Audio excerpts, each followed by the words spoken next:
তারা প্রত্যেকে এসছেন দিদির কথা শুনতে। এটা তো আবেগ। আপনি ভাবুন 1993 সালেতে যখন মমতা বন্দ্যোপাধ্যায় এই আন্দোলনটা সংগঠিত করেছিলেন, তখন 13 জনকে মেরে ফেলা হয়েছিল।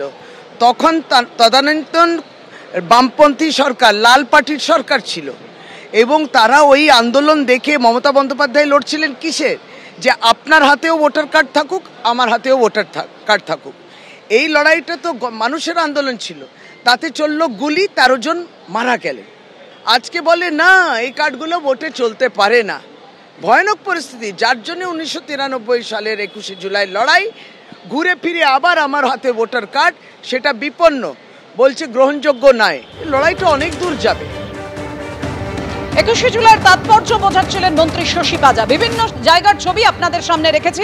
তৃণমূলের কর্মী সমর্থকরা জেলার বিভিন্ন প্রান্ত থেকে, কখনো জলদা বা পুরুলিয়া, মালদা, মুর্শিদাবাদ এসে যেখানে তারা থাকছেন, তাদের থাকা খাওয়ার যে বন্দোবস্ত করা হয়েছে তৃণমূলের তরফ থেকে, এই মুহূর্তে উত্তীর্ণ ছবিটা তুলে ধরবেন আমাদের প্রতিনিধি সুদীপ্ত। দেখাও।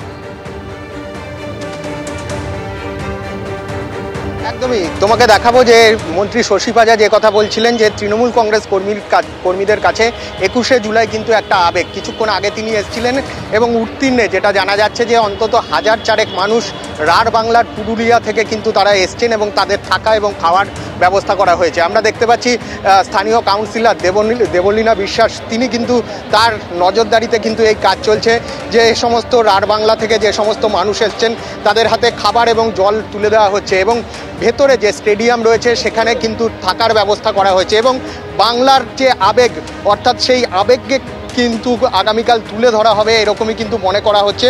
আমরা দেবলীনা বিশ্বাসের সঙ্গে কথা বলে নেব। এখনো পর্যন্ত কত মানুষ আগে এসছেন উত্তীর্ণ হয়ে এবং কোন জেলা থেকে এসছেন? এখনো পর্যন্ত এখানে আমাদের যা দুপুর অবধি এখানে এসছেন, প্রায় আমাদের 4000-এর মতন লোকের এখানে এসছেন, এবং এখনো আমরা খাবার দিচ্ছি, আপনি দেখতে পাচ্ছেন। আর এনারা যারা কোন জেলা থেকে? পুরুলিয়া জেলা থেকে এসছেন এনারা। আগামীকাল এখান থেকেই মিছিল করে যাবেন তারা? হ্যাঁ, মিছিল করে যায়। কিছুটা আমরা ট্রান্সপোর্টের ব্যবস্থা রাখি, যাতে এনারা মঞ্চের কাছাকাছি যতটা ওনাদের পৌঁছে দেওয়া যায়, আমরা সেই ট্রান্সপোর্টের ব্যবস্থাও রেখে দিই। তোমাকে দেখাচ্ছি, আমার সহকর্মী দিব্যেন্দু সিনহা সেই ছবি দেখাচ্ছে। একদিকে যেরকম খাবার ব্যবস্থা রয়েছে, তার পাশাপাশি স্বাস্থ্য শিবির রয়েছে, যেখানে প্রোগ্রেসিভ হেলথ অ্যাসোসিয়েশন এবং West Bengal junior doctors association তারা কিন্তু এখানে চিকিৎসা করছেন।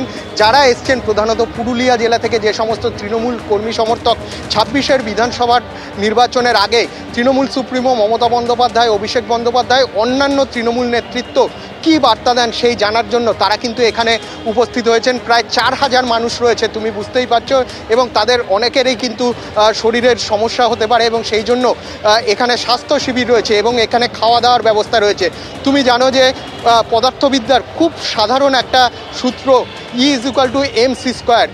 গতকাল অভিষেক বন্দ্যোপাধ্যায় ইন্ডিয়া জোটের যে বৈঠকে ভার্চুয়াল উপস্থিত ছিলেন, সেখানে কিন্তু উনি বার্তা দিয়েছেন E², অর্থাৎ একদিকে কেন্দ্রীয় তদন্তকারী সংস্থা ইডি এবং ইলেকশন কমিশনের সূত্র থেকেই কিন্তু আসছে বিভিন্ন রাজ্যে বাংলা এবং বাংলাভাষীদের বিরুদ্ধে ব্যবস্থা নেওয়া হচ্ছে, এরকম অভিযোগ।